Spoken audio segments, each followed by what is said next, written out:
imigozi imwe mu mbi za teritwari zafashe igicaniro mu buryo bwa teritwari ahantu runaka, zifatira umuntu ahantu akaguma hahandi nyene. Nimba hari amayeforo umaze kugerageza inshuro nyinshi ariko ukaguma ubona byanka abandi bikunda, byanka abandi bikunda, Yesu natufashe cyane. Hariho umuntu umunsi umwe yagiye kuri ATM machine nizijya bijya zuma by'amabanki bashyiramo ikarte. Hanyuma twari turi ku ruhande turiko turaraba nkuko araza arafyonda biranga, acaja ku ruhande abisa abandi barinjira barashiramo ikarata barabona amafaranga aravamo. Wewe avuganireka nanje ngire, aramubaza nyereka, aramugirira wewe biranga. Aragenda arahamagara n'umukozi avuga nti ikarte yanje irakora neza. Aramurabira mashini avuga nti irakora neza, it is activated.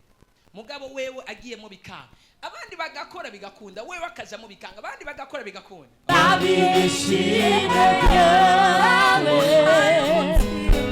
naguhaye umutima wanje ugaze mukiza. Naguhaye umutima wanje ugaze mukiza.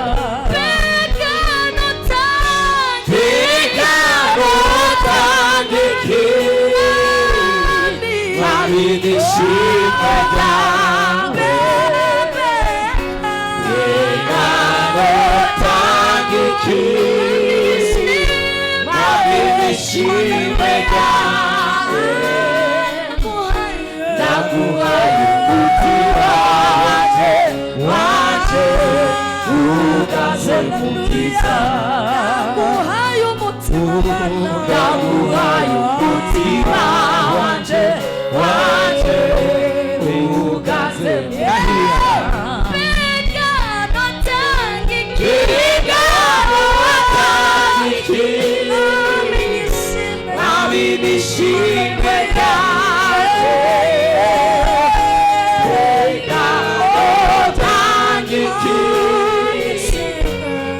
nabishime naguhaye umutima wanje ugaze mukiza. Nahibiyaga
Hallelujah.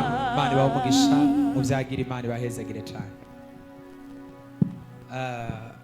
Muri kuno kwezi nibaza ko tutari bwerekana abageni. Hari abantu bari ko barategura kubaka urugo rwabo. Abageni bari hano mutera intambwe hano tubereka ishengero. Abageni munyaruke. Komera Imana amashyi kubw'abageni.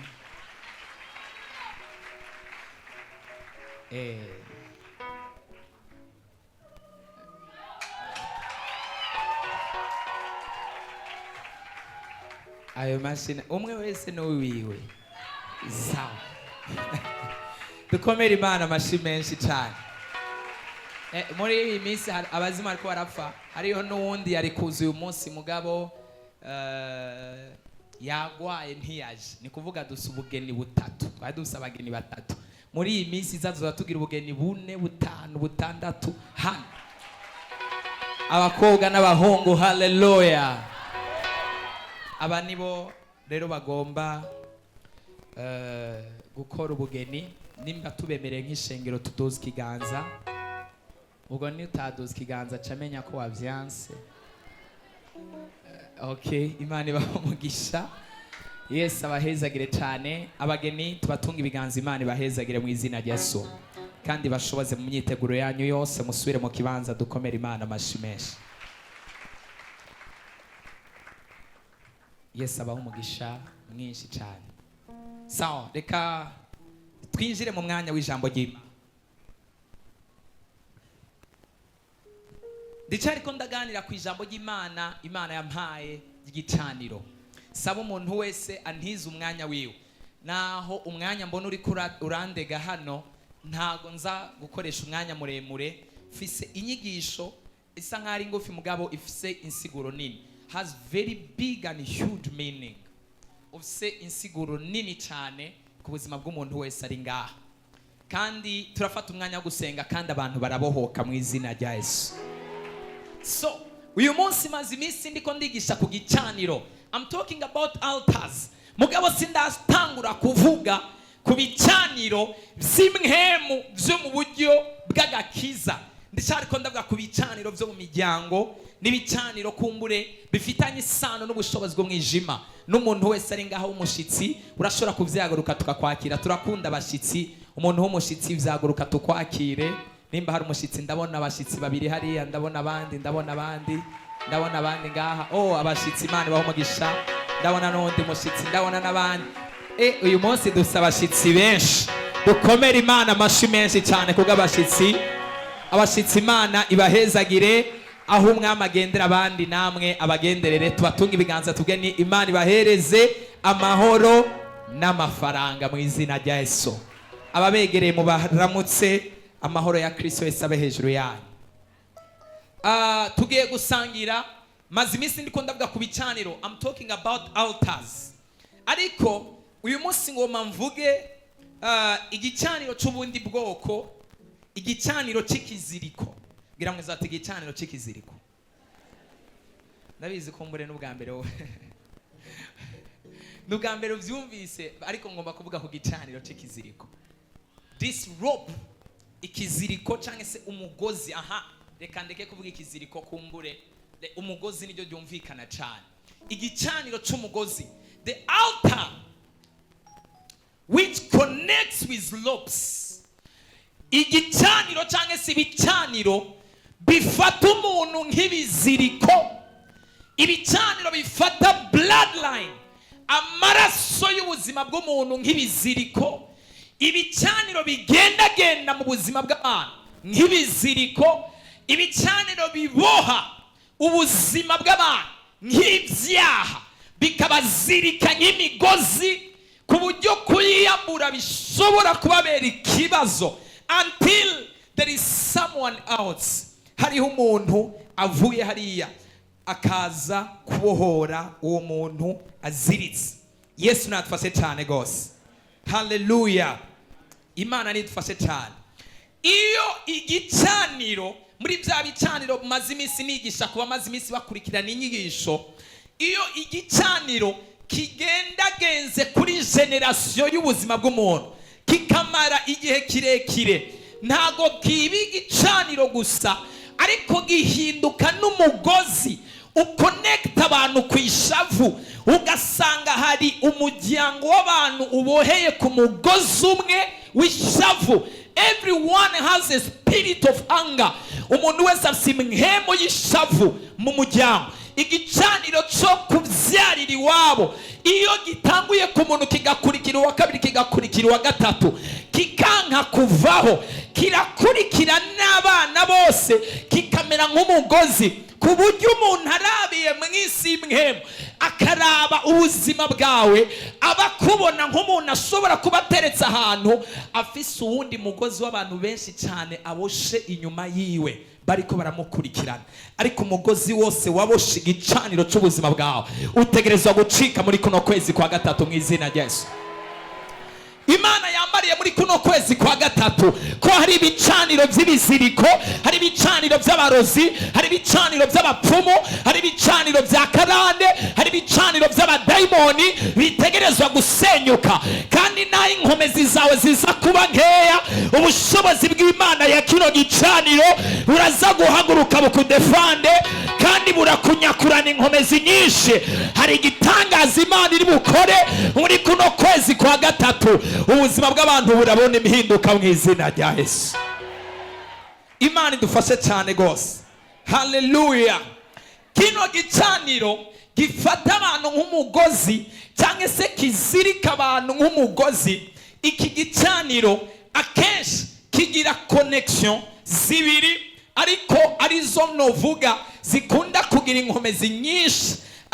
Reka mbere dufate zitatu arizo zikunda kugira inkomezi nyinshi, ariko haboneka n'izindi nyinshi ntashobora kudondagura.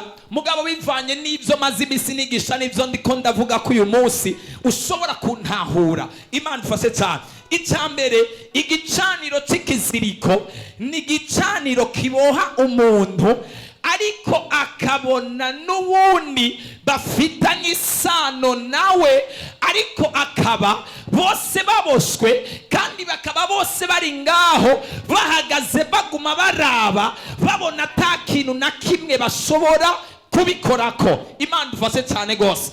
Akabona ko ikibazo afise cyangwa umwana wiwe afise cyangwa ikibazo afise cyavuye ku murozi runaka, kandi akabona ko ari umugozi yamuboshe, ariko akaguma abona, akaba ngaho atabushobozi buriko buramubohora, akagera ku rugezo rwo kwiyakira, akabona this is my life, n'ubu buzima nyene ntegerezwa kubamwo. Akabona ko igicaniro cyavuye ku badayimoni runaka cyangwa iyo cyo gicaniro cy'umugozi. Kino gicaniro cy'umugozi kirandukira ku buryo ushobora no kubana n'abantu baboshwe na kino gicaniro cy'umugozi, ukisanga umugozi w'ibyo bintu bibaboshe, nawe uriko uragenda ukuboha. Ndaza gutanga urugezo, ndicariko ndavuga introduction kugira ngo ushobore kuntahura ibyo ngiye kwigisha ko hano. Imana idufashe cyane gose. Haleluya. Imana idufashe cyane.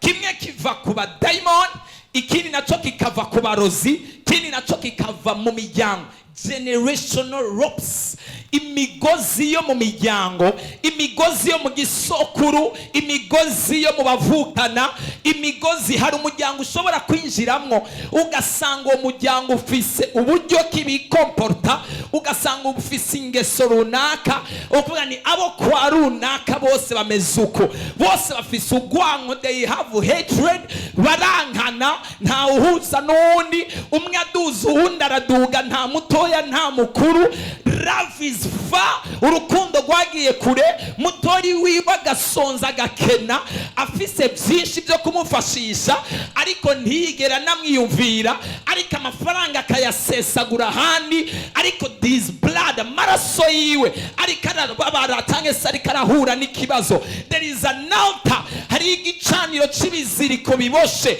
amaraso yo muri uwo muryango cyangwa se impemu mbi yaboshe uwo muryango utuma bagira comportement runaka. Yesu natufashe cyane gose. Hallelujah. It is an altar. Nababwiye yuko igicaniro ni system. It is a spiritual system that is built by the devil or witchcraft. Ni systeme y'isi y'umwijima yubakwa na Satani cyangwa se n'abarozi cyangwa se n'imwemu mbi runaka, zishiraho kugira ngo zikontrole ubuzima bw'umuntu. Kubera uburongozi cyangwa se leadership y'ikintu bitwa spirit, ikintu bitwa imwemu, ni ikintu kiri invisible, kiri invisible, ntabwo kiboneka. Kugira ngo gishobore gukontrola ivyiyumviro n'ubuzima bw'abantu gikrea leadership, kirakrea uburongozi. So the headquarter of that leadership, uburongozi canke si cicaro gikontrola uwo muryango canke si ubwo buzima bivanye n'iyo mpemu iba yabaye activated ku buzima bw'uwo muntu, nico kintu cica citwa igicaniro. So spirit will flow that through that leadership. Nimba ikuzimu hariho ingingo runaka bagomba gufata zo kwica abana b'imfura bose bo muri uwo muryango, they will connect to the altar, bazoconnecta kuri cya gicaniro cyo kwica abana b'imfura bavutse bapfa, abana b'imfura bavutse baba mu buzima bubi, bagibotakaza ubwenge, baba mayibobo, baba abantu badashoboka, baba abantu batumvikana cyangwa se bagatangwa ibimazi, kugira ngo rero izo mpemu mbi zishobore gushira. Sini mpemu mbi gusa na systeme y'Imana ikontrola mu kintu bitwa, ndiko ndasubira inyuma gato, ibi nivyo nari nahereye ku bwa mbere, ikontrolera ibintu byose mu bintu bita igicaniro. That's why every church has altars. Nico gituma usomye no mu isezerano rya kera abagomba gutanga ibimazi, ababa bagomba gushimira Imana, ababa bagomba kunezereza Imana, ababa bagomba gutanga ibigira 10, bose bubaka ibicaniro. Imana babwira ngo ngwino nyubakira igicaniro, abandi Imana ikababwira ngo ngwino nyubakira igicaniro, bice muri ico gicaniro bagakonekta n'ijuru cyangwa se bagatanga ibimazi, hanyuma ijuru rikamanuka rikavuga ngo ndanezerewe cyangwa ndakubabariye cyangwa ndakwejeje cyangwa ndaguhaye imbabazi. So altar, it is a spiritual system. Igicaniro ni system. Ntukaze wumva igicaniro wumva umenga ni inkwi bacanya ahantu cyangwa ngo ni ikintu giteretse ngaho kiraho, ahubwo iyo abadayimoni cyangwa se imhemu igomba kukontrola ikiremwa muntu, imiryango, ubuzima bw'umuntu, yubaka ikintu bita igicaniro. Bino bicaniro rero imhemu zubaka nibyo ndiko ndagenda nsigura ngenda nigisha. Ku munsi wa Mungu ninatanze indi definition, ndavuga ngo altar, it is a spiritual office, ni biro yo mu buryo bw'imhemu. Imhemu zifatiramwo ingingo y'ukuntu ubuzima bw'abantu bugenda nuko bakontrola ubuzima bw'abantu. It is a spiritual office somewhere. Nimba ari umukurambere wo mw'isi imhemu cyangwa se mw'isi umwijima yapfuye mu muryango iwanyu, nimba ari ikintu runaka, nimba ari imhemu runaka z'ubusambanyi cyangwa z'ubundi buryo zicaye kuri iyo ntebe yo mu muryango iwanyu, ziba ziri muri iyo office cyangwa muri iyo biro yitwa igicaniro. Hama bakarekura ibintu biguma biza kwafrikitinga ubuzima bw'abantu, bigaca mu ndoto, bigaca muri daily life appearance, mu buzima buboneka bwa buri munsi, bigaca mu by'abantu bakora, bigaca no mu by'abantu babayemo. So you must understand what altar is. Utegerezwa kubanza gutahura igicaniro ni giki. What am I fighting against? Niki ndiko ndagwana cyangwa se ngwanya, niki kiriko kirangwanya. Imana ifashe cyane. Igicaniro narababwiye ushobora guhindura inzu ubamwo, ariko igicaniro kikaguherekeza. Nico gituma uzamba abantu bavuga ngo aho umuntu ava arahava mugabo ntihagira gute. Yes, that is ntihamuvi nyuma cyangwa ntihamuvamo. Ico rero ni igicaniro. So it will follow you. Imana dufashe cyane gose. Hallelujah. Aho uva urahava mugabo hakagukurikirana. Your dreams will be manifesting. Indoto zawe zimanifesta aho wavukiye, zimanifesta aho wigiye, zigusubiza inyuma mu mashure. Hari ahantu wabaye habaye igicaniro, nabwiye ko ahantu yuhamaze igihe ugahurira na circumstance cyangwa ikibazo runaka cyangwa imhemu mbi runaka zikahakwafectira mu buryo runaka, aho hantu haba hahindutse igicaniro. Reka ndababwire n'irindi banga mutazi. Murabona hajya ahantu musanga abantu bicaye mu nguni, mu makaritie, bicaye mu bibanza, ukasanga na karigara k'abagabo birirwa bavuga insaku nta kintu kizima bavuga, cyangwa karigara birirwa bavugamo banyweramo inzoga baboregwa, ugasanga n'ibintu byo kutuba ku buzima bwabo. Ni igicaniro. That place is altar. Ahantu hose umuntu atebye akaguma yumva ikintu kiguma kihamukwega kandi nta kintu kizima hariko haramufasha, that place has become an altar. Nimba warabaye muri influence y'umukwegano w'abagenzi mu buryo vyamaho kandi mu buryo buri negative, ukaguma ubona muhurira hahandi ngo muze hahandi ku kadirisha canke ku karigararono ariho muhurira, wasting time, muvuga insaku, mukora ivyaha, making sins. It is altar. Uri kurubaka igicaniro. Aha niho nabaheretse urugezo hano ku munsi wa Mungu. Umuntu wa mbere ukuntu avukana igicaniro, ndabereka n'urugezo rwa kabiri ukuntu ibicaniro bigenda bifata umuntu bivanye n'ikibanza agendamo. Ibyo byose rero ugenda uracamo ni ibicaniro bigenda biza bigufata. Uriya muntu muri ko muravugana, ikintu muri ko muravugana ishobora guhinduka igicaniro cyafekta ubuzima bwawe mu buryo buri positive cyangwa buri negative.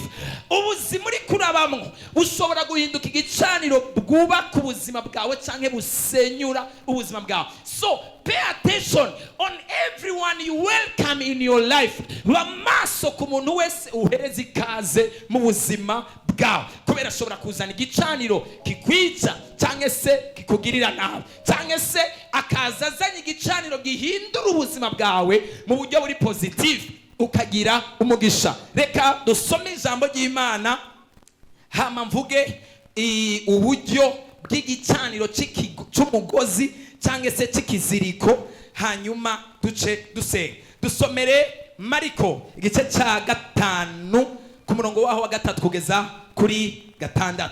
Hari umuntu turiko turajana buke ariko arankurikirana. Imana ifashe cyane.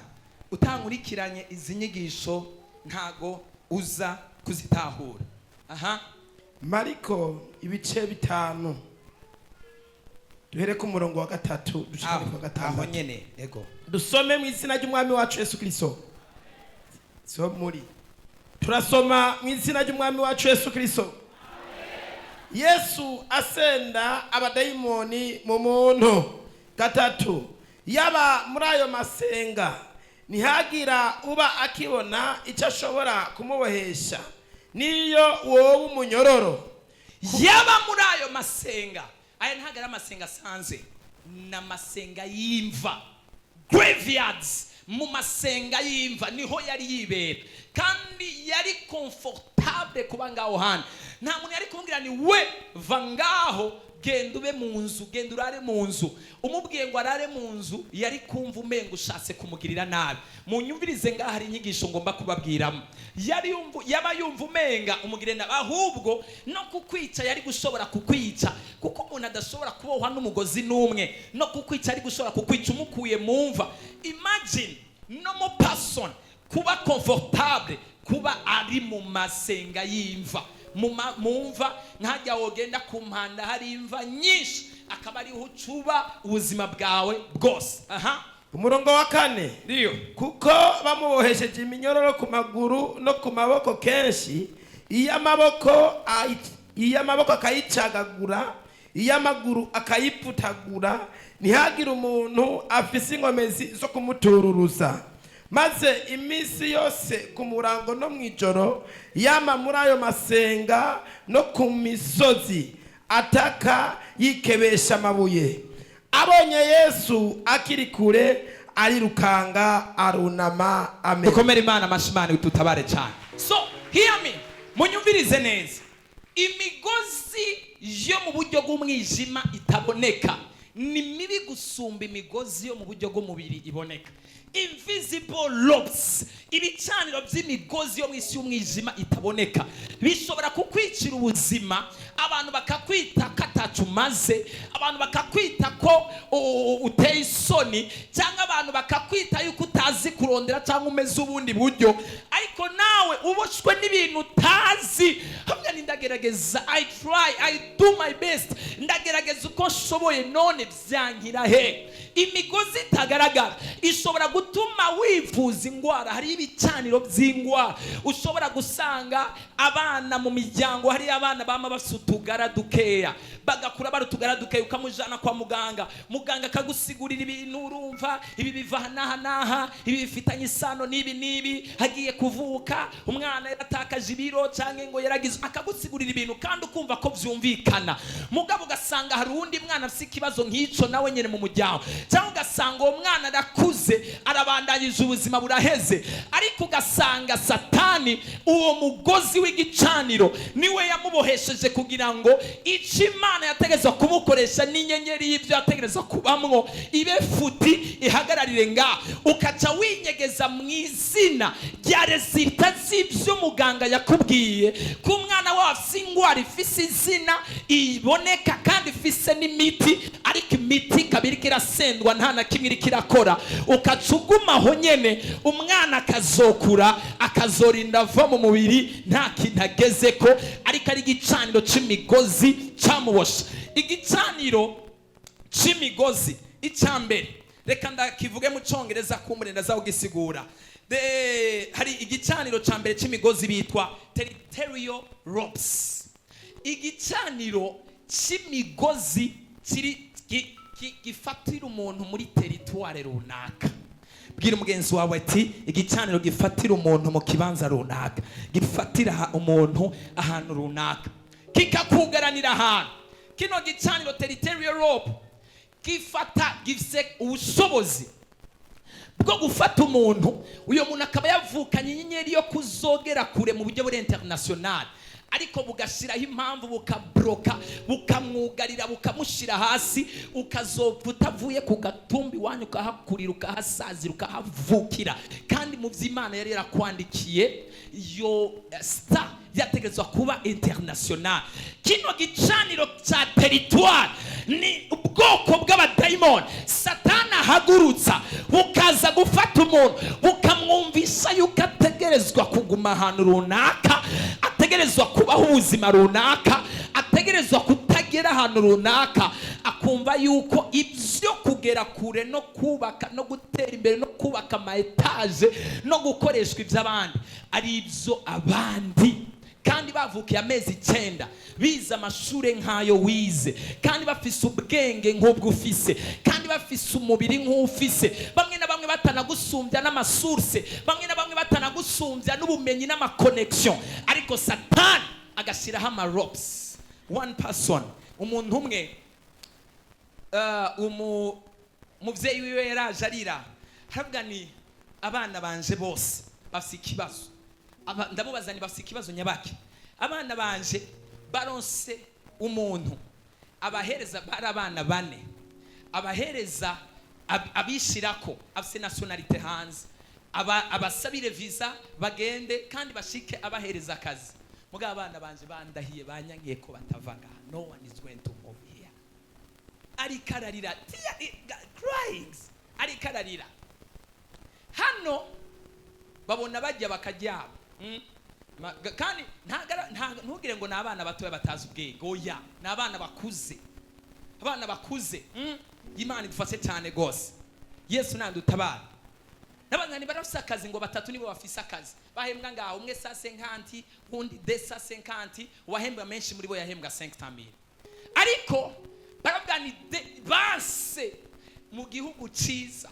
very nice country kumbure giteye imbere gose ariko avuga ni ifise nationalite ibisabwa byose ndabarihira amatike ndabarihire ibintu byose ndabikore barashika hano nta na 10 wowe utanze kandi kubera afise nationalite bashaka bazoza bongere bagaruke mugabaho abana baranga avuga ni mama twege ntago tugenda we not going to move here territorial altar igicaniro c'imigozi kiboha mindset kikaboha ivyiyumviro kikaboha ubwenge kubera wowe ico gicaniro gishaka kuba kitakuboshe bwa ariko bane jewe kubera kayo mahirwe ataje wanje Imana ifashe cyane gose hallelujah turasenga namwe none se ariko mana amasengesho nayo yaragwiye use dusengera abantu bafise ibibazo ngo bikunde ababo bafise ibisubizo turi kubaforsa ngo babijemo what be this mugani waba Nigeria what be this man ifashe cyane gose imagine forcing someone gukora ikintu gifise umumaro ubuzima bwiwe Imana ifashe cyane gose. Haleluya. Umwe yaranavuze ni James umufiance ngomba gukora mariage abwani mushaka na fiance wawe mwese ndabaronderera muze mubanze muronke ivyangombwa hano and then mugaruke mukore mariage. There is no problem ngo baranga. We are not going to move here. Igicaniro kiri territorial. So, igicaniro kiri territorial will blind your eyes and vision and paralyze your efforts of progress through making you effortless ku gikorwa cyose ugiye gukora canke ku nyungu. Ndabisigura mu Kirundi.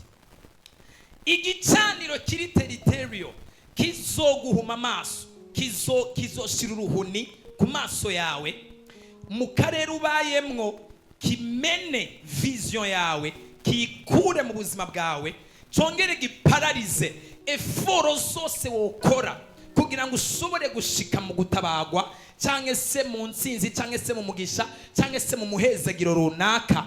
Hanyuma cyongere gikureho inkomezi zose wokoresha zishika mu iterambere ryawe. Wumva umenga you are going to be effortless, cyangwa se ugiye kuba umuntu atari bugira ubushake cyangwa atari bushiremo inkomezi zo gushika ku iterambere, biciye rimwe na rimwe mu kuguca intege, mu kuguca ivutu, cyangwa se mu kukubuza gukora ibikorwa wategerezwa gukora byazana inyungu ku buzima bwawe. Imana ifashe cyane gose. Haleluya. Nimubona hari ibintu wamugerageza gukora ariko bikanka, ukaguma ushaka gutera intambwe ariko bikanka, ukaguma ubona mu ndoto zawe wasubiye ahantu ku gatumba wavukiye, ukaguma ubona mu buzima bwawe hari ikintu kidashaka gutera intambwe. Ubuzima ni bwa bundi, ubuzima nta na kimwe gihinduka umwaka, 2, 3, imyaka 5 igahera, impuzu ni za zindi nyene, muri sari wawe ni hahandi nyene, mu cumbi wawe, your life mu kazi konte yawe, nothing changed. It is a territorial altar. Ni gicaniro kiboha umuntu muri territoire runaka, ikavuga ni aha nyene aha, nowhere aha, gumaha, nutera imbere nahuja, you are going to remain here. Imana idufashe cyane gose. Hallelujah. Nta ntambuko ushobora gutera nimwe mu gihe uboshwe n'izi mpemu. We see this man, turabona uyu mugabo yari abohewe mu masenga y'imva. Who can be happy? Abantu baramubona baganira ariko mana yaje uyu muntu niyo va mu masenga y'imva kwe, bakamukurayo mugabo bakamuboha n'imigozi kugira ngo bamukore imigozi yose akayituritsa, akayicabwa ni mu ndeke, jewe ntegerezwa kuguma ngaha mu masenga y'imva. This is my home, this is my house. There is a territorial demon. Hari umudayimoni wa territoire w'igicaniro cy'umugozi cyakuboheye ahantu runaka. Prophetically ndavugishijwe hejuru y'ubuzima bw'umuntu wese ari hano. Imigozi yose yakuboheye ahantu runaka, imigozi yose yagushize ahantu runaka kugira ngo ntutere intambwe y'ubuzima, Imana icagagure mu izina. Igicaniro cy'imigozi abantu bashobora kukubona akavuga ni wewe ni gute uzi bino bintu mugabo atahanu na hamuragera. Aho ushobora kwigira umuntu proje ukayimuzaniye akavuga ibi bintu niwe wabikoze, are you the one who made this? Havuga ni gute ushobora kuba uzi bino bintu, aya ma proje ushobora gukora ama plan haya, ushobora kuzi ibintu uzi ubwenge muri no rugezo, ariko ukaba uguma uri hahandi nyene ubuzima bwawe budahinduka, ahubwo abo yandikira nabo yahereza bagatera imbere ukaguma muri hasi. Hari there is a territorial ropes, territorial altars. Hari igicaniro cya territoire cyakubohesheje imigozi kikubohera mu kibanza runaka. Yesu natufashe cyane. Hallelujah. Umwana wawe afise ubwenge ariko ntashaka kwiga, afise igicaniro cyamubohesheje imigozi kugira ngo agume mu bujiji, ntashobore kugira ubwenge ngo atere imbere. Umugabo afise amafaranga mugabo ntaterambere na rimwe ry'urugo rihari. Hariho igicaniro cy'imigozi cya territorio cyamuboheye ahantu hamwe kugira ngo mugume muri bwa buzima bumwe. Imana idufashe cyane gose. Hari abagabo bashobora kotsa amafaranga mugabo ntibasume akaboga ngo abana bica abazimu bafashwe. Imana idufashe cyane. Hallelujah. Hallelujah. Umubahereza imboga z'ibyatsi gusa gumubahereza n'ibiharage gusa kandi Imana yaguhezagiye. Suma ku meza ushireka amasororo 8 abana bica abazimu bavuge ni wahora hehe wasahaniwe, wahora he nawe wasororiwe, where have you been? Imana icagagura imigozi ya mentalite yafashe umuntu wese mw'izina yes. Hallelujah. Mani dufashe cyane gose. Yesu nadutabara. Territorial lobes, imigozi imwe mu mbi za territoire zafashe ikicaniro mu buryo bwa territoire ahantu runaka zifatira umuntu ahantu akaguma hahandi nyene. Nimba hari amaeforo maze kugerageza inshuro nyinshi ariko ukaguma ubona byanka abandi bikunda, byanka abandi bikunda Yesu natufashe cyane. Hariho umuntu umunsi umwe yagiye kuri ATM machine nizijya bijya zuma by'amabanki bashyira mu carte. Hanyuma twari turi ku ruhande turiko turaraba nkuko araza arafyonda biranga acaja ku ruhande abisa abandi barinjira barashira mu ikarata barabona amafaranga aravamo. Wewe avuganireka nanje ngire aramubaza nyereka aramugirira wewe biranga aragenda arahamagara n'umukozi avuga nti ikarata yanje irakora neza. Aramurabira mashini avuga nti irakora neza, it is activated.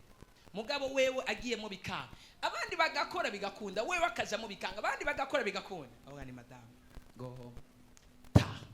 Imana ifashe cyane gose. Territorial altars, ibicaniro bya territoire bigushira ahantu wisanga naho ukoresha inguvu naho ukoresha inkomezi utariko uragira movement nim. Reka ndabisigure neza hanyuma nje kukindi. Territorial altars zishobora gutuma ugira ama-effort yo kuva muri ico kibanza abadayimoni bakuboheyemwo mugabo bikanka. You tried, ukagerageza ugakora ukagerageza mugabo bikanka. Canke bigatuma bikumena amaso bikagushiraho uruhuni ukaguma wibereye ngaho naragerageje byaranse abandi bose just like that. Ukajuba blinded ukaba mu buzima buraho. Abana bagakura bakakudepansa, abandi bagakura bamwe bakanavuka ubona ukabona bafisa amavuta atebuganase imyaka nkijijwe nakijwe kuva muri 1000 na zo abana bavutse ejo bundi bariko baratujugumiza bigenze gute kandi maze imyaka naraduza imisozi bataraduha narisonzesheje mu buryo buteye ubwo. So wow, these people are moving faster like this bariko bagenda muri no rukezo gute. Man ufase cyane gose. Hano kavuga ni rimwe na rimwe hanye naranatanze n'amafaranga gusumba y'abandi bariko barataha mugabo abandi umenga bateye akabuye. Nabonye aka video kamwe k'umuntu umwe yari mu giti ari giti kiriko imyembe myinshi cyane gose afata kajya kantu kameze nk'igera abohesha ku giti kirekire arakwega imyembe guhera mu gitondo gushika ku mugoroba imyembe yanka gukoroka hasi. Ku mugoroba buriko buragoroba hacaza umuntu atora karato aratera uko haca hakoroka imyembe Afgani jewe mfisigera ndakwega imyembe byanze. Hari umuntu ateye ikiratuku imyembe kirahunguruka. Hari bicaniro bigabanyiriza umuntu inguvu na effort zose yokoresha. Ndavugishijwe ku buzima bwaho igicaniro cyose cyo gutuma ukoresha inguvu ukabura resulta, ukoresha umwete ukabura resulta, ukarara amajoro ukabura resulta. Muri kuno kwezi kwa gatatu Imana ihindura amateka, Imana ihindura ubuzima. Haguruka utere haleluya mw'izina rya Yesu Kristo. Utegerezwa kurondera kandi uzoronka mw'izina rya Yesu Kristo. Imigozi yakuza kuronka iracikagurika. Hey! Hallelujah. Turanse yuko abantu b'Imana bakoresha ingufu n'umwete ariko bikaba meaningless in the name of Jesus. Reka tuje ku cakabiri. Icyakabiri ni kintu mu Cyongereza hari ikintu bitwa peer pressure. Peer pressure mu Kirundi novuga ko no kugendera mu kivunge cy'abantu ni ikigwi cy'abantu. Dufate nka kujya ubufisa abagenzi nka 10 mumenyeranye mu kwegana. Sinzi ko kukwegana byumvikana neza. Avoir agakuku ico nico kirundi nariko ndashaka neza. Peer pressure nagakuku mu kirundi neza. So there is a peer pressure rope. Hariho umugozi w'agakuku uboha abizera kandi utategerezwa kubaboha. Siniko ndavuga agakuku ko kugenda no kukwegana aka gakuku kaboha umuntu gute? Uyu mugozi uboha umuntu gute? Ni hahandi umuntu ashobora kuba ahantu akabona ibintu byapfuye cyangwa ibintu bimeze mu buryo runaka akabirekerana uko nyene kubera ko abona n'abandi bose ariko babayeho. Umuntu akabona yahagurukiwe n'imwemu runaka, dufata imwemu irikira mukoresha ibyaha, ariko akaraba na sister runaka, akaraba n'inshuti we runaka. It is a normal thing, we are living like this, twese tubayeho uko. Akavuga ni okay n'abagenzi and the people they are living like this, reka twikomereza ubuzima. Uwo n'umugozi w'igicaniro Satani ashirako abantu, umugozi wo kwishinga abandi mu gishingo cyo kuraba ubuzima bwawe personal life kugira ngo ushobore kubukindura bube inyenyeri. Yesu natufashe cyane. Ufise ububasha n'ubushobozi bwo guhindura ubuzima bwawe bugahinduka icyitegererezo, umuntu wese akakuraba akakubonamwo inyishu y'ibibazo by'abantu, akakuraba akakubonamwo igisiguro cy'ubuzima, igisiguro cy'uwahezagiwe, insiguro y'uwatabawe, insiguro y'umugororotsi, insiguro y'uwasizwe amavuta, insiguro y'umuririmbyi mwiza, insiguro y'umunyabushobozi bwinshi kandi bwiza. You have rights. Mugabo Satani yakoresheje kino gicaniro cy'umugozi araza akakuboha, ugacushaka gukizwa nk'uko abandi bose bariko barakizwa, ugacushaka kujya nk'uko abandi bose bariko barajya, ugacushaka kugenda nk'uko abandi bose bariko baragenda, ugacushaka kwambara nk'uko abandi bose bariko barambara, ugacushaka kwikomporta nk'uko abandi bose bariko barikomporta, ukacufata ibisanzwe by'agakiza nk'uko abandi bose babifata ibisanzwe, ukacugomba no gukoreshwa n'Imana nk'uko abandi bose bakoreshwa n'Imana. Mbere n'ingwara zimwe na zimwe ukanazirekera mu bawe no mu buzima bwawe nk'uko abandi bose bimeze. Ariko nagira mbwira itangazo, uruhuni rwose Satani yagushizeko rutuma umbonera urabira ibintu ku bandi rutegereza kukuvako. Iyo migozi irakoroka, Imana yo mu ijuru iguhindura icitegererezo aho ugeze hose. Ubicitegererezo mu kwambara neza, ubicitegererezo mu mafaranga mu muryango. Ugeze mu muryango iwanyu, reka kuvuga ngo na papa nta modoka yagendeyemwo, reka kuvuga ngo na mama ntiyazungurutse ibihugu, reka kuvuga ngo nabo tuvukana naho abahagarukiye, reka kuvuga ngo naho mvuka n'ubundi ntaho twageze. Utegerezwa kuba icitegererezo cy'abazungurutse isi aho ukomoka iwanyu. Abantu bakeya bonyene nibo bariko baranyumva. Utegerezwa kuba icitegererezo. Iyo migozi yakuboshe nimba yaraboshe abandi, wowe ukaba waramenye repentance, ukaba uri kurumva n'aya majambo ariko ndakubarira, reka kurabira ku bandi. Nimba abandi barananiwe, reka kuvuga ngo nawe uzonanirwa. Nimba abandi bapfiriye mu nzira, reka kuvuga nawe utazogerayo. Nimba abandi batageze mu masezerano, reka kugendera mu gakuku k'abandi bananiwe. Wewe uri wewe, umuntu wese ni inyenyeri yiwe, kandi utegerezwa kuba icitegererezo cy'Uwimana yahamagaye kandi kamusiga amavuta. Abizera bari hewe. Hallelujah. Eske ndiko ndumvikana? Am I making sense? Imana dutabare cyane. Hallelujah. Why are you bound to your friends? Ngo na mugenzi wanje nukabayeho, we gushaka kubaho nka mugenzi wawe. Can't you open eyes? Ntushobora kugura amaso yawe ukavuga I want different life, ndakene ubuzima butandukanye. Ushaka kugendera mu mavuta nk'aya mugenzi wawe kubera iki? No, I don't want. Utegereza kugendera mu yandi mavuta. Hey, uri kurakabya, that's too much. Uri kurakabya, senga buke buke n'abandi basenga uku, n'abandi bisonzesha uku. Gabanya amasengesho, gabanya gutangira Imana, gabanya ibi, n'abandi babikora uku. Why? Kubera ko ushaka komera nk'abandi. Ndi jenyene, navuye mu nda ya mama ndi jenyene, nzosubira no mu nda y'isi ndi jenyene, kandi ndiko nkora igikorwa cy'uwampamagaye. Ntabwo ngomba kumera nk'abandi, singomba kuvuga ubutumwa nk'abandi, kurera abantu nk'abandi, singomba kubohoza abantu nk'abandi.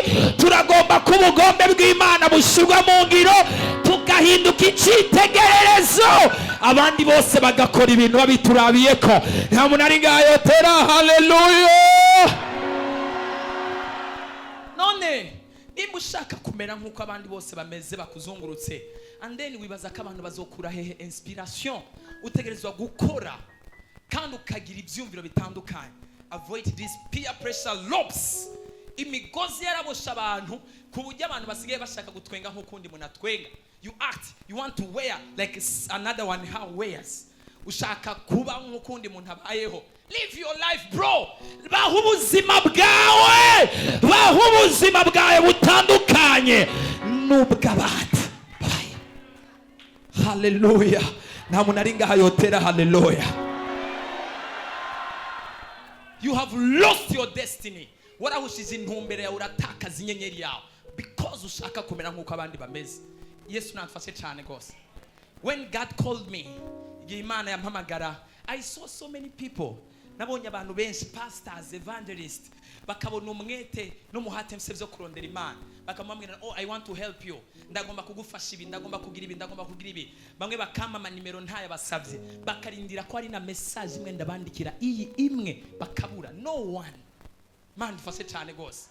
Why do you want me? You komera nk'uko umeze. Yesu natfashe cyane gose. I will lose my destiny. I have something I'm building. Dusi cyo turiko turubaka kandi Imana yaduhamagariye. Mugabo bashaka kugushisha intumbero. Barananiwe, baratsinzwe. Hariho umuntu yari umugenzi wanje naramuhevye.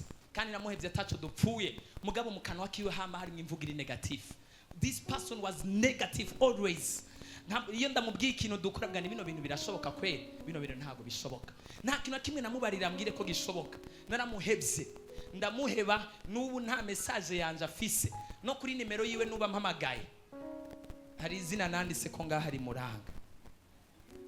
Ndaribabwiye. Imana dufashe cyane gose. Imana dufashe cyane. Hallelujah. Namwanditse ko gicantege niyo nimero yiwe nanditse ko hari igicantege. Rero jewe sinitaba nimero y'ibicantege. Hari umuntu yo kwitaba nimero yanditse ko igicantege. Why? You are coming to discourage me. Imana dufashe cyane gose. Imana dutabara kandi yihangane, kandi nawe arabizi. Namubwiye ni wewe nzoguheba nisosi ibintu byose bamuvuga ko bidashoboka, ibintu byose bamuvuga ko bidashoboka. Dusomere Matayo igice 8 ku murongo wa 20.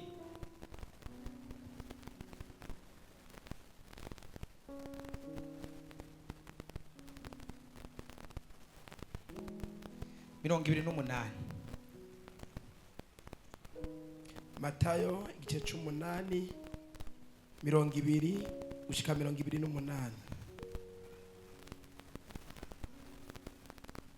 Witi 28. Turasoma mu izina ry'umwami wacu Yesu Kristo. Aho nyene ego. Yesu asenda abadayimoni mu bantu babiri. Afashe hakurya mu gihugu c'abagadaleni. Babiri binjiwemwo n'abadayimoni. Babiri bangahe? Babiri binjiwemwo na dayimoni. Babaye posede n'imhemu zitandukanye, ariko they are friends, ni babiri. Baramusanganira bava mu masenga y'imba. Babiri babagenzi, ariko Mana we Imana igutabare. Ni mufise umugenzi mwawoshwe cyo kimwe, mwarapfuye muri ko muja ahantu habi. Muzokwega no wakabira aje mu mugozi wanyu, mukwege no wagatata aje mu mugozi wanyu, no wakanabohwe uzosanga ari kigwi cy'abantu 10 baboheye ku mugozi umwe. Imana idutabare cyane gose. Babiri binjiwemo na daimoni bava mu masenga y'imva baza biruka. Bangahe? Bose babohewe hamwe kandi baba mu masenga y'imva. Ninde yo konveka abantu babiri kugenda kuba mu masenga y'imva atara abadayimoni babohera abantu? Nico gituma hari ibikorwa uzobona abantu bakora uvuge ni aba bantu baronse inspiration yo gukora bino bikorwa biteye isoni nk'uko gute. They have been inspired, babaye inspire n'imhemu mbi z'umwijima kandi zibabohera hamwe. Bari bakaze cyane. Yewe bituma atawushobora guhita muri iyo nzira. Mana yanje umva aba bantu babiri baraboshwe kugeza aho inzira yose bayugana. Baravuga ni iyi nzira yahora irengana nta muntu n'umwe azosubira kuyicamo. Igicaniro c'agakuku bya bindi. Iyo kino gicaniro cyangwa se uyu mugozi uboha abantu ku buryo bashobora no gucreya ibintu bizana ibibazo n'ibyago n'ingorane ku buzima bw'abantu. Abantu bagahagarara ku bintu byabo bakabana twebwe tumeze uku kandi bitagenze uko ntibigenda uko, bagashobora no gukora ikintu kibi kubera iki gicaniro cy'umugozi kandi cy'agakuku. Kandi wababaza ngo kubera iki muri ko murakora bino bintu, bakaba badashobora kugira insiguro nzima bashobora kugusigurira.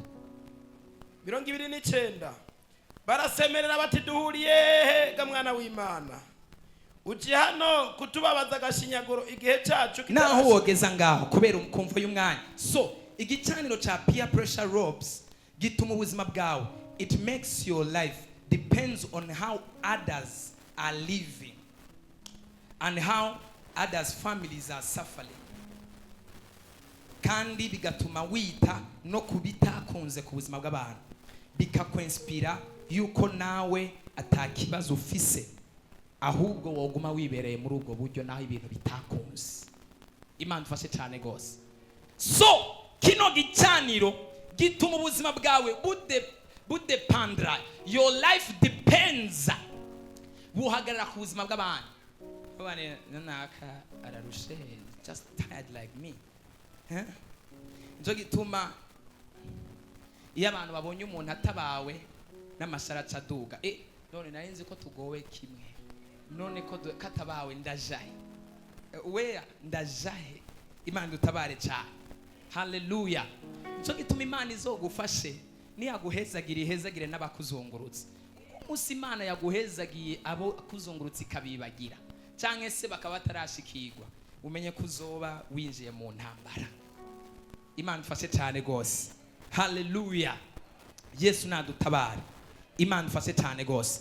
Bituma uvugani n'abandi imiryango yabo bararushe, n'abandi bararemze. Umuntu ngezo bundi yamyambwira ku muntu yari karamubwira amakuru yo kumpanda aho bahambira, ariko mu nyuma aramubaza ati kubera iki imisosi yo duhuye umbwira ibintu byo kumpanda? Aravuga ni twege muhiri wacu twamayo. Ntabwo ni mwama kumpanda gute? Nitwege haize iminsi nyinshi tutagiye kumpanda, ni ndwi imwe canke zibiri nizo zibaza abanyinshi, tuguma tuja guhamba inyuma ya desimene tuba atari umukuzine abarundi wo mu muryango runaka twamayo. Cyo gituma nta yandi makuru mba mfize atarayo kumpanda.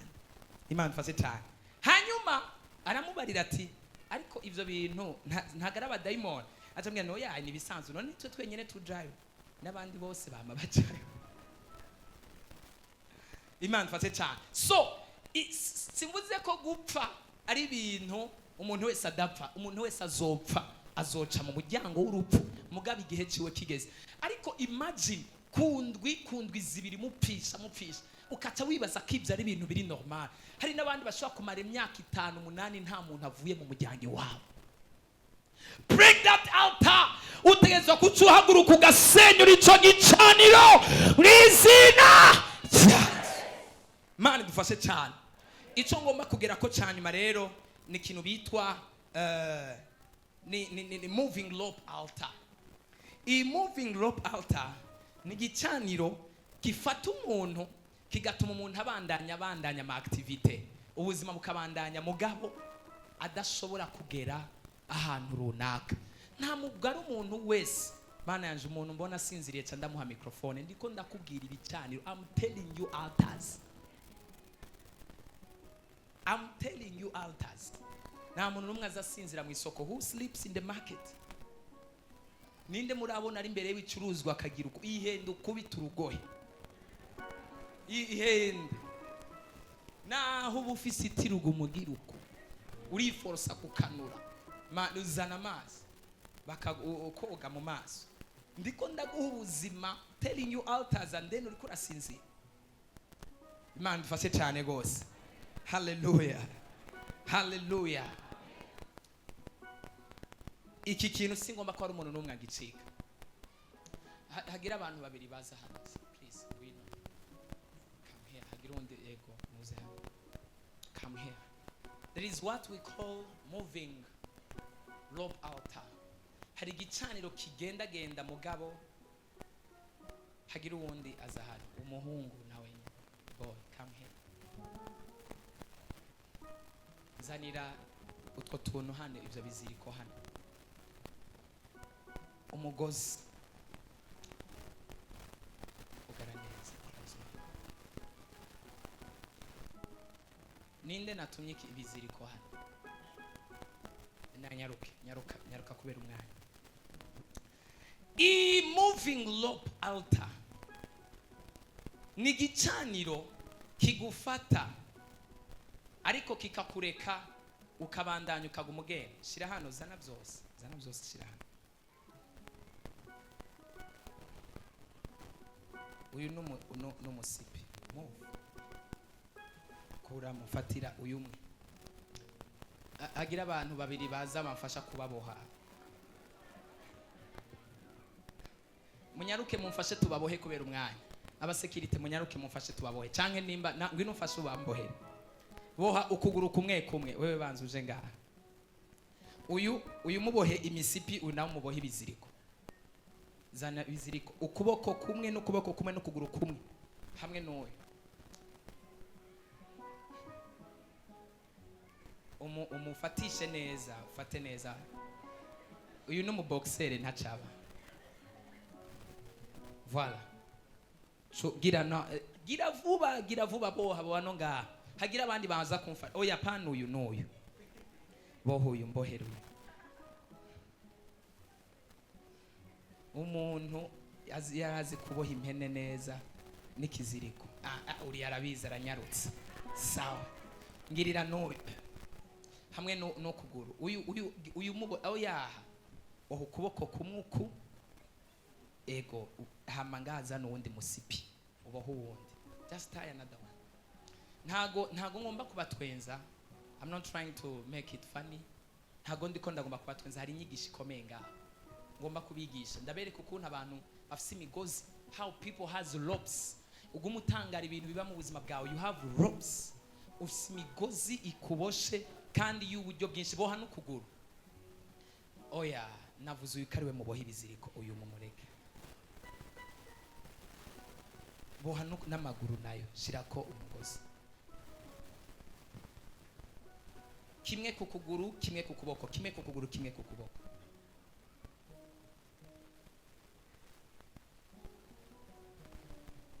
Hari abantu baboshwe iminyororo myinshi, naho boguhereza ibintu mu biganza byawe udashobora kuvyakira kubera iminyororo iboshe mu biganza byawe. The moment amafaranga asizwe kuri programme yo kuyahabwa, utegerezwa kucugwara, cyangwa se utegerezwa kucuja mu bitaro, cyangwa se utegerezwa kucufatwa n'ikibazo cy'ideni rikomeye ku buryo utazokwigera wizigama ngo ugere ku rugezo rukomeye. The moment ubuzima hari intambuko butanguye gutera, imigozi igushira mu ngwara. Imagine kuba umaze imyaka ufise ikibazo cyo kurya, ariko Imana yaguhezagira diabete kacisara, ntusubire kurya kaboga, ntujye utuntu tumeze neza. Amagute akaca haguruka ari menshi. Boha n'ukuguru, nyarutsa, gira vuba. Ewe wahejeje. Nta kibazo, ntago yabababaje. Ntago yakubabaje. Alright. Uyu nawe mubohe ngaha. Zana ikiziriko. Cyangwa ubanza umureke. Sirikindi mwizosi hano. Sirikindi mwizosi, iki ntukwege kumisuko. Uyu mugozi w'igicaniro cyo mwizosi ni ukunda guhitana abantu benshi. It kills many. Iyi abantu barayigendana kenshi, akayibana akayisazana akarinda apfa afise imigozi atazi kimufasha. Mugabo the moment uyu mugozi uhagurutse wo mwizosi, abenshi urabica, umuntu agapfa giturumbuka. Impfu zose muza mubona nyinshi, simvuze apana zose, ariko 99% y'impfu zagiturumbuka, impfu zidasobanutse, ama accident, impfu z'ingwara ziteye ubwoba zitigeze kubaho mu buzima bw'abantu, ziva ku migozi y'igicaniro ibifashe hano mwizosi many times. Ndaza no gusigura kuri uyu mugozi. N'uyu mushirireho uwo ngaha mwizosi. Mwegere hano imbere gato. Mwegere hano imbere. Ntubohe n'inguvu, boha woroshe bukebuke.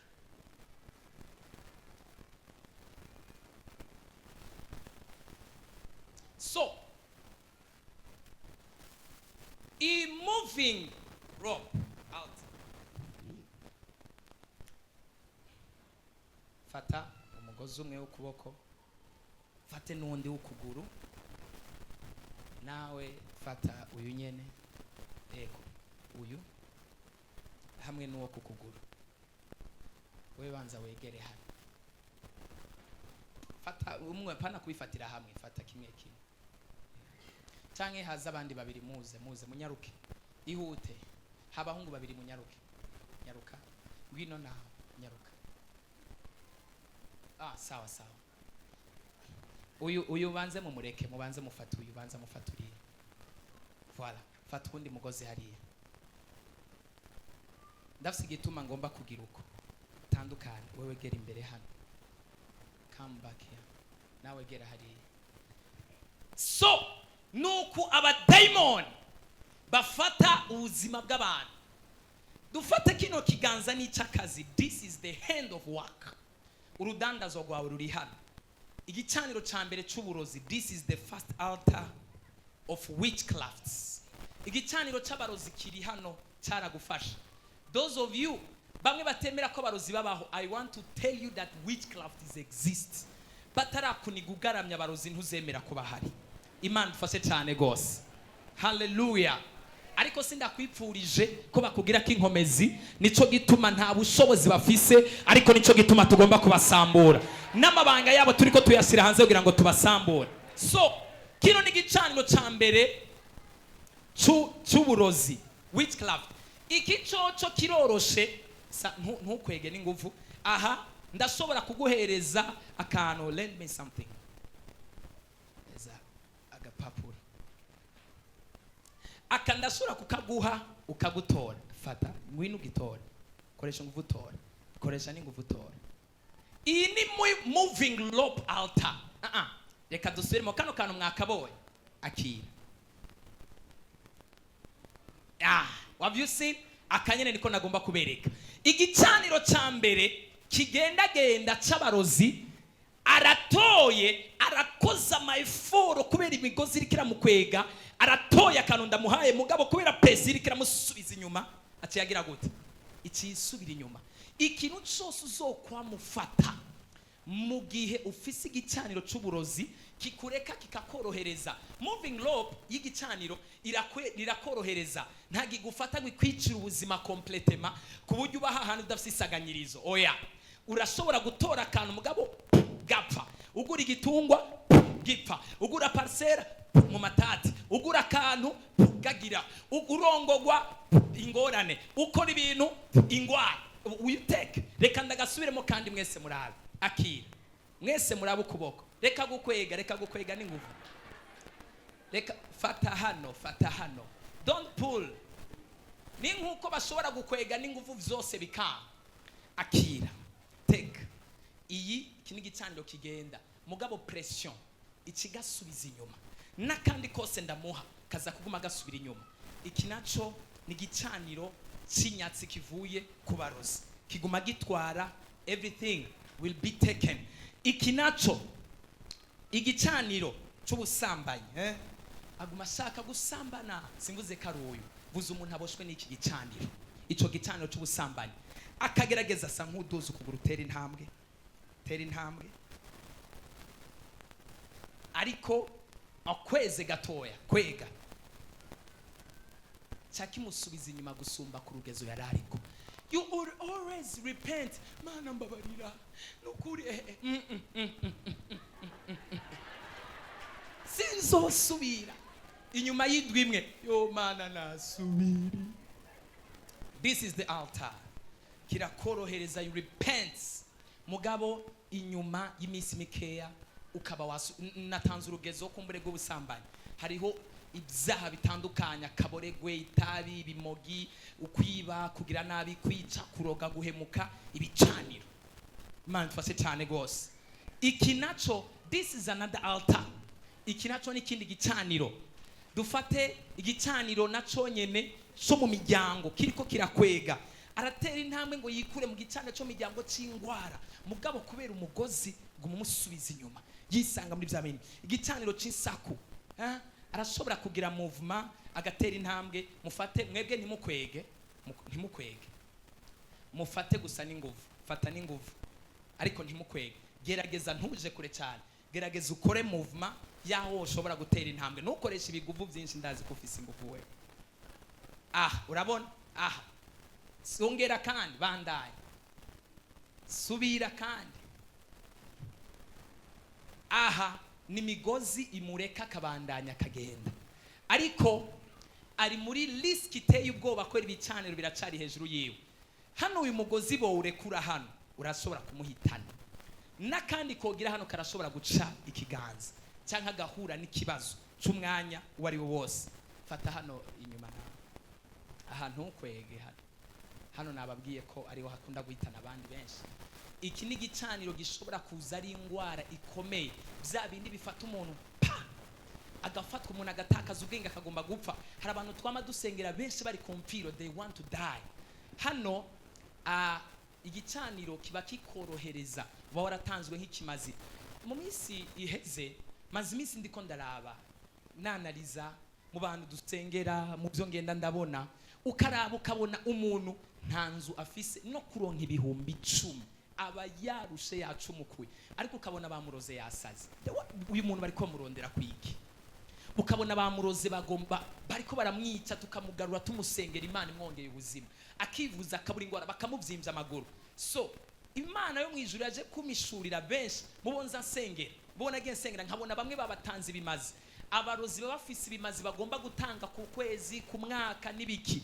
Akubonye rero uri kurigendera ngaho nta kigukingira ufise, aragutanga ugapfa, ukaba victim, ugapfa uvuga ni bampoye iki banjijije iki ko nta muntu numwe mfise ico dupfa. Igicaniro nico caguhitanye. This is the first one. Mwegere hariya, mugume mufasha. Hagira abandi bane baza bafata uyu nyene mwihute. Mwegere hariya, egera ngana. Egera hano. Mwihute fata ibiziriko vy'uyu. Iki rero iki gicaniro ni kibi cyane. Iki coco no step altar. Ni gicaniro atantambuko nimwe umuntu yopfa kugitera. Kwega n'inguvu kabisa. Ntimumukwege kujya mutahazi, fata n'inguvu. Usibye gusubira inyuma gusa, nta kindi kintu na kimwe ushobora gutera ku intambwe. Urabona kirakomeye, nuko umukwega umusubiza inyuma gusa, nta kindi kintu na kimwe kizima. Abandi babandi rero usanga bafise ubuzima buboshwe hirya no hino, atasaganyirizo, finance ntiyorohewe, ingwara ntiyorohewe, abana ntiyorohewe, umugabo ahantu hose umenga ni nyina byago, umenga ni se w'ibyago. Relation ntigenda, yinje muri relation umenga baramuroze kuri relation, mbere baba baranayimurogeyeko. Ikintu cyose akoze ntikigenda. Uyu n'umugozi w'igicaniro kibi kidashobora kugenda ku kintu na kimwe ushobora gukora. Na uzobuzikuresha ugatondeka amajambo ku murongo ateye ubwoba, nta mukobwa uzoresha ngaha ngo akwemerera. Whoever you will tell azokubona nk'isanamu, ishusho, pancarte. Azokumva uri kuramubwira ubusa, reka ntacu wewe kwegonye. Azokumva uri kuramubwira ubusa, telling him nothing. Ubufasha bwose uzosaba kwega bukebuke. Uyu mugozi niwo kusubiza inyuma gusa, backward. Na kuronse kaba kagiye, n'umwana umuronse baba bamwisha. You get a baby they kill. Uronse steri baramutwaye, uronse urugo baragwishe, uronse visa uciye ugwara, n'indege ikagusiga canke n'ibindi bibazo bikaba. Things will become worst. Ibintu byose birapfa. Iki ni gicaniro kibi. Hari abantu ubuzima bwabo nta kintu na kimwe cemera. Kavuga ni none jewe mfise kibazo. What kind of problem do I have? Ibintu byorohera abandi, wowe bimeze nk'amabuye, nk'imitwaro iteye ubwoba.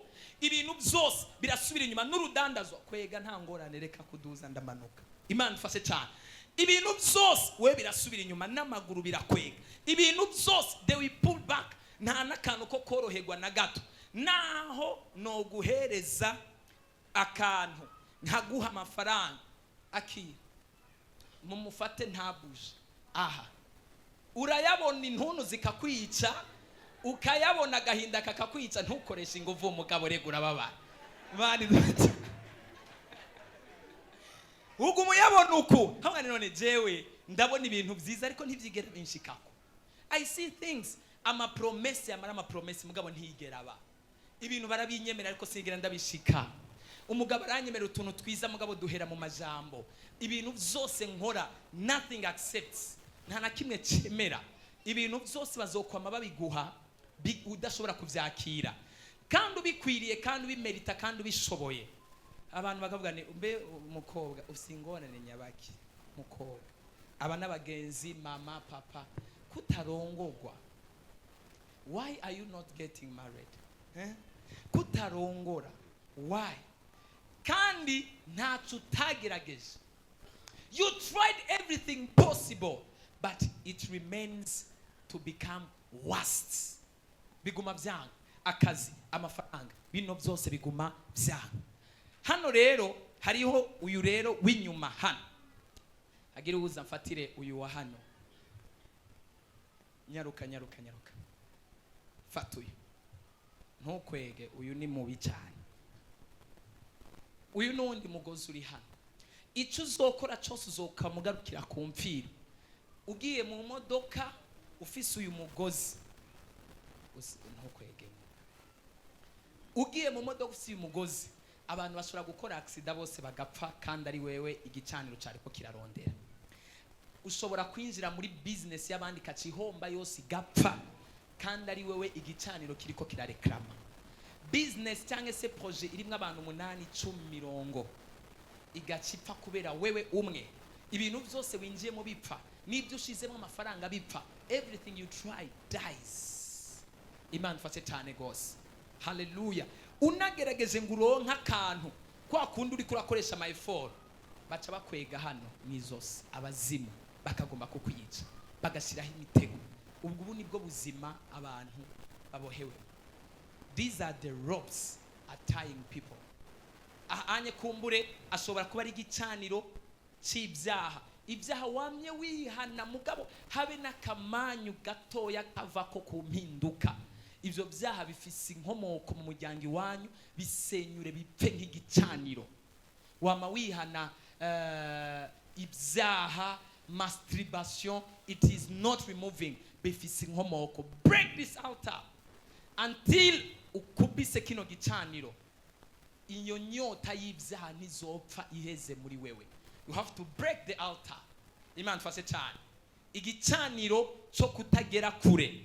Naho uzodepansa amamiliyoni ukagurisha amaparcelle ukagurisha amazu byaragufasha. Nta nahamwe uzogera. Where? How can you move? Nta ntambuko ni muzotera. Bimwe byo koroherwa byuriya anye biratandukanye hano. Nta nakanura kamwe kazoroha nta nakanura kamwe kazoba easy. Mu gihe kino gicaniro kizoba kitaracika. Imana fashe cyane gose. Igicaniro cy'ishavu. Hari abantu bafite ishavu ry'imirandura nzuzi. Hari abantu bafite ishavu riteye ubwoba. Hari abantu bafite ibicaniro bibosha ubuzima bwabo. Byafashe ibiganza byabo. Ibicaniro by'umugisha. Your money is taken. Amafaranga yawe akaba yaratwawe. Bikomeye cyane. Uyu munsi nari nababwiye ko dufata umwanya ukomeye wo gusenga. Mugabo Imana inyigisho ntano na hamwe nayiravye. I've seen anywhere these teachings. But when I was playing ndiko ndasenga mwijoro. Nta nivyo nasomye mu gitabo. Nta nivyo nasomye muri Bibiliya. But the Lord reveals to me. Imana irampishurira. Kandi ndazi ko kinari gisobanuro cy'ubuzima bw'abantu batari bakeya. Abantu bariko barabamo. Ariko Imana yambariye kwije gushira yishurirwa ridasanzwe ryo kubohoka. Ayo marira ako gahinda, iyo souffrance, ibyo byago byamaho, izo ngorane zidahera, byiyubatse nk'igicaniro. Imana ya repentance we! Hallelujah! Ibisambure vuba cyane mu izina rya Yesu. Ibisambure vuba cyane gose mu izina rya Yesu. Ndabona ubuzima bw'abana ba repentance bugiye gutangura kwidegemza muri iyi minsi. Oh, hallelujah!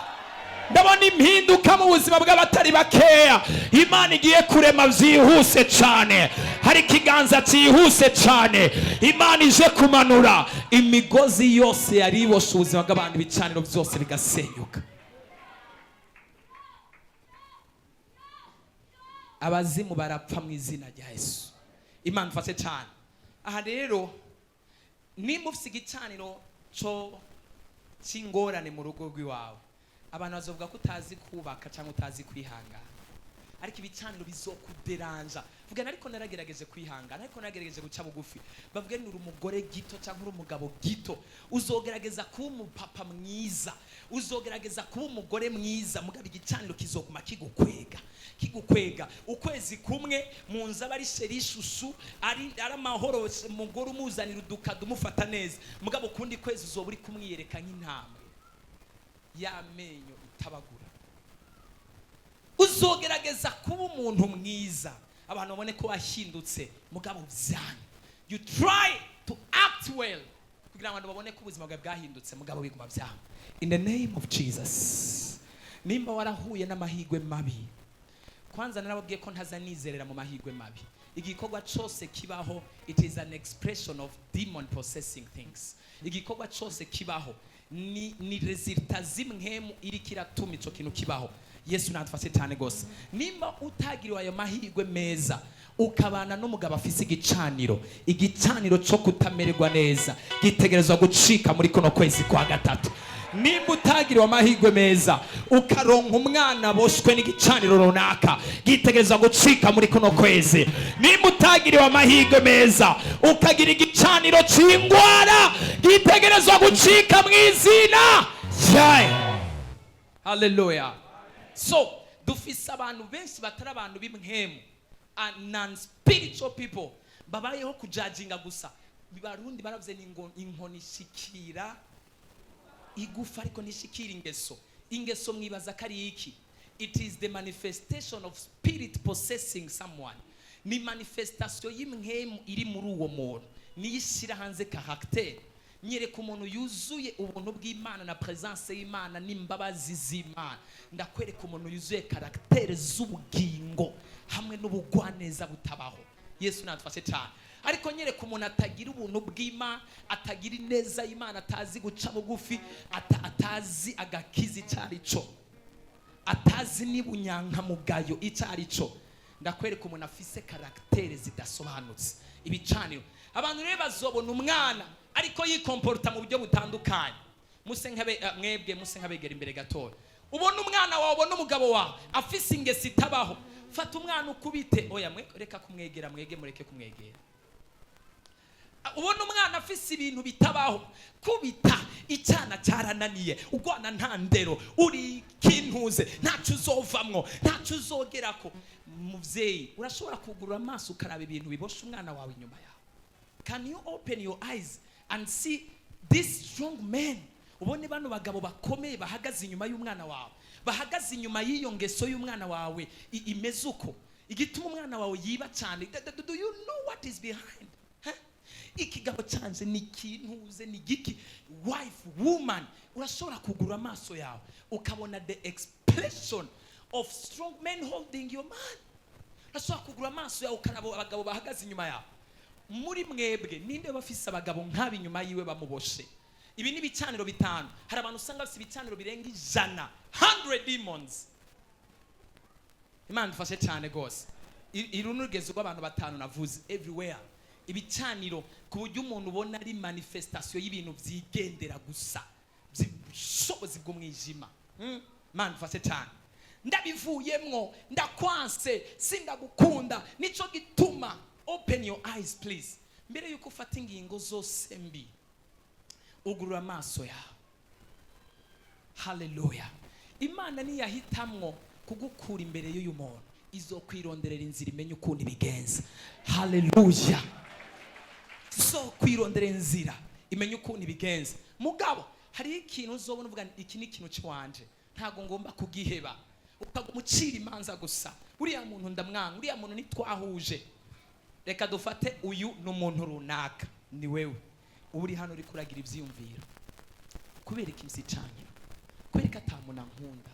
Kubera iki ntateba mu mahoro? Kubera iki mbaye huko? Hano hari abagabo bari hano baguma batwenga. Twarafashe ubuzima bwawe. We have your life brother. Ubuzima bwawe turabufise hano. Zunguruka.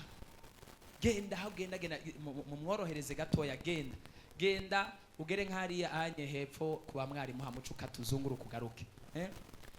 genda tambuka ntaco ntibakuniga mumureka gende mumukurikire kujya bafata impene urabona aho ugenda hose ibiziriko imigozi manuka hariya anye genda hari umanuke hamuka tuzunguru kata ngaho hariya ibubamfu kati ibubamfu hamukuzwe genda ibiziriko cariya kuri urashaka kwihuta nibiki ibiziriko bigufashe bino bigabo by'ibicaniro biragukurikirana umwe wese afata ikiziriko ciwe nimba ugeze ahantu bisaba ko waronka service bandanya hariya uronka service imwe muri aba bagabo bafise baragufasha ibiganza ntibakwemerera kugenda they have you atangwe no kwiyorohereza mu izosi kugira yumve ko bigenda neza baragufise urazunguruka muri ville ururira indege uragenda ahantu hose abantu bagwa bakubona hari abantu bagenda muri ville bameze uko urabona hari abantu bazunguruka ahantu henshi bameze uko hari abantu burira amabisi bameze uko bafite abadayimoni bababusha imigozi idaharurika ahantu hose ukahagera bavuma kajya gakobwa je ntitwahuje amaraso uhuza amaraso n'umuntu gute mwarapira do you test kari A canke O man mfashe cyane canke B did you test ngo je ngo sinamwiyumvise ufite impamvu utari kuramwiyumvamwo nta muntu numwe mubi abaho satani niwe mubi atuma abantu batagira igikundiro n'ikiganza ciza kuba hano hose ukagenda nawe genda hariya nyene ukatuzunguruke ihute genda raba bano bagabo ukuntu hari bisore ukuntu bafise ingufu abagabo banga nuku boba bagufasha ukoroherera boba bagufashe hari abantu bagenda ubumva umenga nta buzima bafise ahantu hose bafise iminyororo ibafasha ninde muri mwebwe ninde mu bantu yogena afise abantu nk'abajya afise abantu nk'abo bari inyuma yiwe abantu urugero natanze hari abantu usanga bafise ibicaniro by'iminyororo 8 iminyororo 10 hari abantu usanga bafise n'abadayimoni 100 babakurikirana bababoshe muri buno buryo uwo mwizosi ntukwege mugabo ntukwege fata gusa ariko ntukwege Imana fashe cyane gose these are the people katugaruke hano bagukuri aho kase bakata aho umwe wese bamuhaye umugozi kandi ntiyiteguye kukurekura atashize ku iherezo ibyo bamurungitse gukora ashobora no kumara imyaka 1000 ari inyuma y'amaraso yawe hano rero hari ibindi nagomba ngere kumugaba amasaha ndabona mfashe bitwa blood lobes imigozi yo mu maraso yo mu miryango that what nagomba kuvuga ko mugabo umwanya uratureze reka tugarukirize hano Imana mfashe cyane gose hallelujah hallelujah this is the person ni gute ushobora gutera imbere umeze uko iminyororo tugomba kwicagagura ubunyene mu izina rya Yesu umufiance wanje duheruka twavuganye mariage mugabo simenye ukuntu byapfuye mperuka ari karanyandikira twaca tuvana hari umugozi utegerezwa gucika hari umugozi ugufasha w'igicano utegerezwa gucika abana banje bameze uko abana bameze uko hari umugozi ugufashe utegerezwa gucika ibijanye na blood lobes imigozi yo mu maraso bijya bitwa ADN yo mu maraso y'umuntu ukuntu imigozi ikurikirana abantu kumurenzo bivuga undi munsi ariko reka tugarukirize ngaha mubabohore iyi migozi Imana mfashe cyane gose Imana ibaha umugisha Imana ibagirire neza mu izina rya Yesu Imana ibashigikire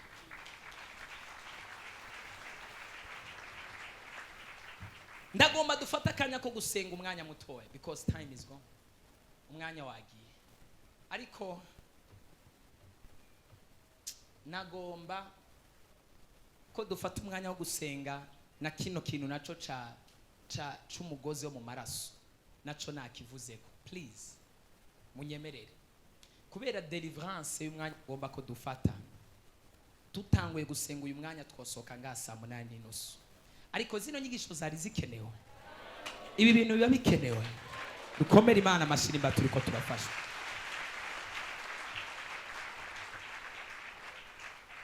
nagomba rero tugarukirize ngaho uyu munsi on Sunday uyu munsi nongeye kuvuga kuvyo nari navuze ko kuwa Mungu nimba hari umuntu ari karahomba n'umuntu atari karakurikirana bino bintu n'umuntu atari ko rumva bino bintu kuko uyu munsi urasiba ukaza kwa Mungu twavuze ibindi hari ikintu na kimwe nasubiyemo mu byo twavuze muri iyi minsi iheze ni bishasha, no kuwa Mungu hazoba hari bishasha. Nico gituma rero Imana igushoboze kuno kwezi kwa gatatu, Imana yambwiye ko igiye gukora deliverance ku rugezo rukomeye ku bintu bijanye n'ibicaniro, ku bintu bijanye n'ibicaniro. Hari ubuzima bugiye koroha, bugiye kuba smooth kubera hari ibicaniro bigiye gusenyagurika. Ndabinginze rero ku munsi wa Mungu, nimba hari kimwe muri ibi bicaniro, naberetse ibicaniro byorohereza umuntu akabaho mu buryo bworoshe mugabo bimuboshe. Hari ibicaniro by'agahinda, ntavuze swallow pain, agahinda, igicaniro c'agahinduka agahinda, ukagerageza kwinezereza kugira ngo uje hano habona unezeregwe utambe ugira iki, mugabo mu cyumba wasubira utashe ukararurarira ukama mu gahinda, pain, agahinda katabaho kama ibihe byose. Ni igicaniro altar, cyo ni igicaniro kandi gitegerezwa gusenyuka. Kubw'izo mpamvu rero munyemerere uyu munsi tugarukirize ngaha.